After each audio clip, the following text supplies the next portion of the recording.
There should not be room for climate denial in today's political climate. The science is unequivocal. Apparently, there's still room for it because climate denial is still rife. Even within the ALP, I would say, who came to power on a platform of climate action, the level of inaction and their failure to adequately respond is a form of climate denial. The ALP government at both levels, state and federal, continues to approve new fossil fuel projects, and they are pushing us closer and closer to the brink of climate collapse. Australia is one of the most exposed countries in the world to the impacts of climate change. I mean, nowhere is safe, but obviously the risk of drought and bushfires is immense. But what we've seen in recent years is only the beginning. It really is likely to escalate, but we do still have a window of opportunity to take transformative action and to build a better future that is safe for humans to exist in.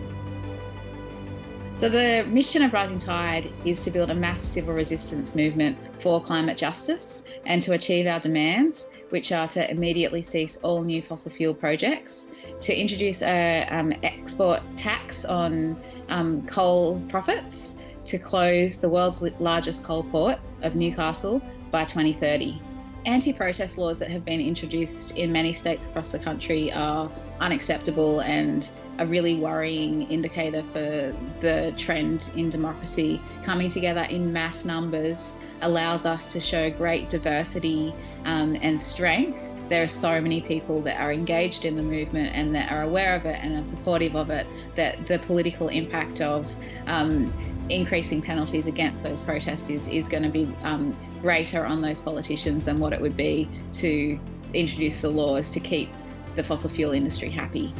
So Rising Tide members in the past have been arrested, and the consequences generally are not that significant. We're also facilitating mass non-violent civil disobedience events that people can engage in without risk of arrest, and that's why we love the tactic of blockading the world's largest coal port with a flotilla, because it's perfectly legal to swim in the harbour. Other climate groups like Just Stop Oil and Extinction Rebellion that use civil disobedience and disruptive tactics are great, and I think that there's research that shows that even if you're not popular, as long as there is a conversation that is started about the issue that you're organising on, then you're still likely to be leading to change over time.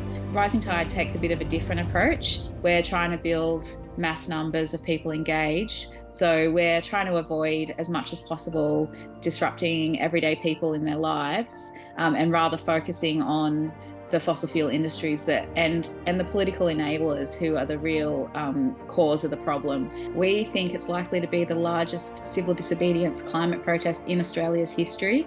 It is going to be a massive flotilla out on Newcastle Harbour, blocking the coal ships from moving for 2 days in a row, for 30 hours from Saturday morning to Sunday afternoon. So it's going to be a festival-like atmosphere while we're protesting about an incredibly serious issue and the most important issue in the world out on the water, and taking disruptive action together at the same time. We want everybody to come and get involved, to have a great time, to have a big impact together and start building the mass movement that we need.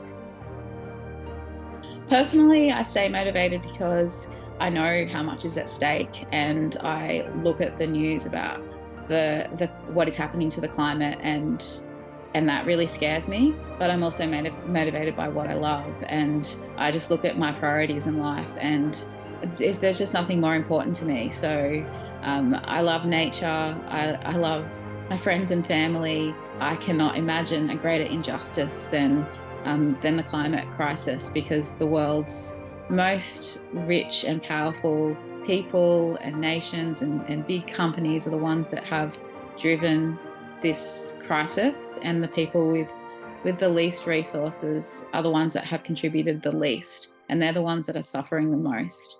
We need to come together right now and turn things around, or it'll be too late.